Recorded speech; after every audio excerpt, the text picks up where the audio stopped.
It was the summer of my junior year. My friends and I decided to take a trip to our town's lake. It was five of us: Jazz, Kenrick, Olivia, Ava, and I.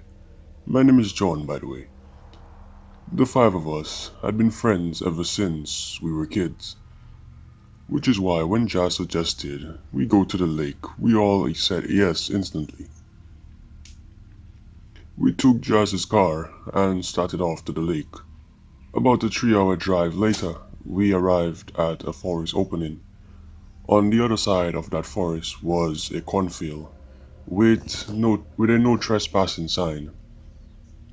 Jazz said, "It's about a 2-hour walk in the forest to get to the lake."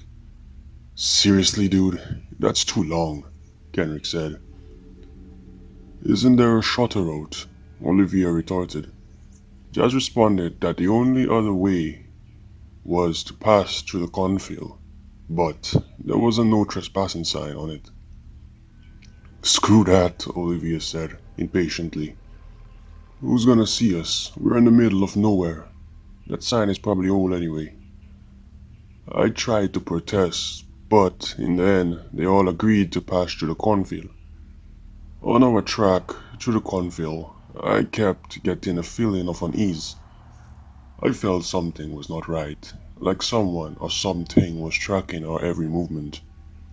My unease was amplified when Jazz ushered me over to see something he found in the mud. It was a severed finger. "How do you think it got there?" I said. "I don't know, but it seems like it happened recently," Jazz responded. "Do you think we should tell the others?" I spoke nervously. "No, we don't need the others getting riled up. Let's just continue to the lake, and once we get there, we will just not pass back through the cornfield. Agreed?" Jazz said questioningly. "Okay, agreed."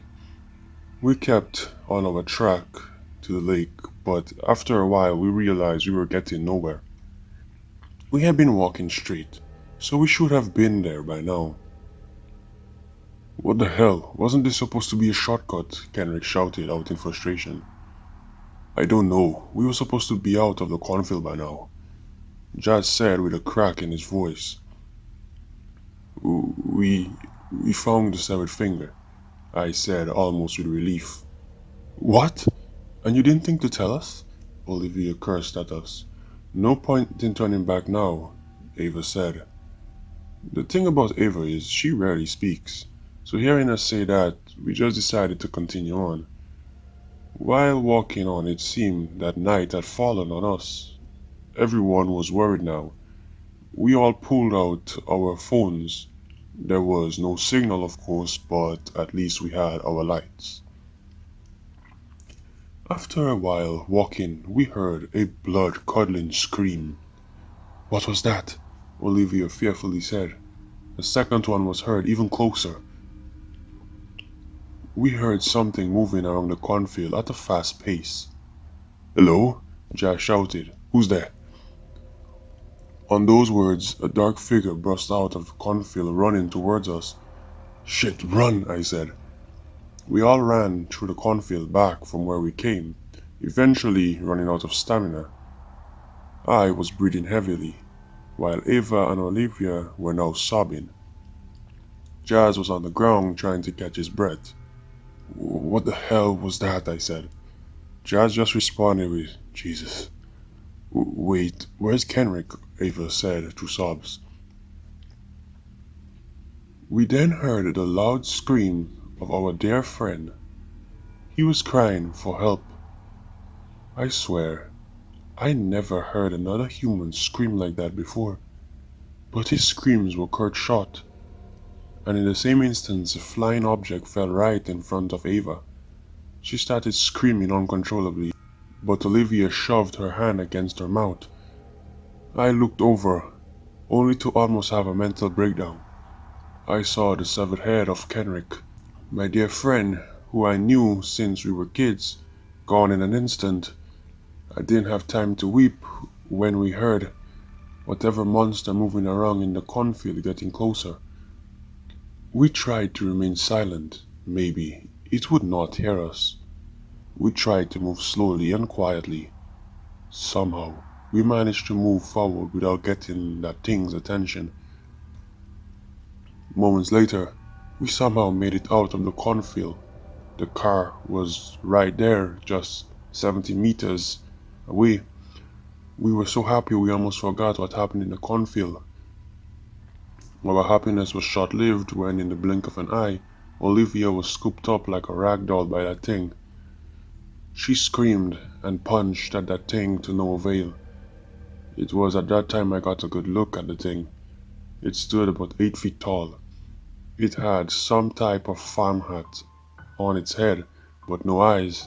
Where its nose should have been were just 2 holes. And its mouth had rows of sharp needle-like teeth that reminded me of that of a leech. I saw the thing rip Olivia's arm off, like she was some type of ragdoll that could easily be dismembered, and with the same force, it shoved her whole arm down her throat, killing her instantly. I don't know if she died from choking on her own arm or blood loss, but I snapped out of my reverie when I felt a hand pull me from behind. It was Jazz. "Snap out of it, dude, unless you want to be next," he said. I ran, seeing Ava already in the back seat. I hopped in beside her. Jazz got in the front seat and struggled to get the keys in. While he was struggling, I saw that thing looking at us. It was not moving, just looking, almost taunting us. Finally, Jazz got the keys in and sped out of there. I looked back to see if that thing was following us. It was not. It was just watching us speed off. And I kid you not, I swear I saw that thing raise its arm and wave at us. We reported what happened, but we told them someone in the cornfield murdered our 2 friends. Of course, if we told them the real story, they would not believe us. An investigation was started. Turns out people go missing there all the time, and the only thing that's ever left of them is their severed finger. I'm guessing that thing cleans up when it's done with its victims, but always leaves their finger behind. I know that thing must be intelligent for it to act this way, and I think it kept making us lose our sense of direction. That's the only explanation I got for why we couldn't make it out of the cornfield to the lake. My friend's body was never discovered, only severed fingers with the prints belonging to them. We told their parents the truth. It's the least we could do. I don't know if they believed us or not, but this is a warning. If you ever see a severed finger in a cornfield, turn around and leave, 'cause you might not be as lucky as I was.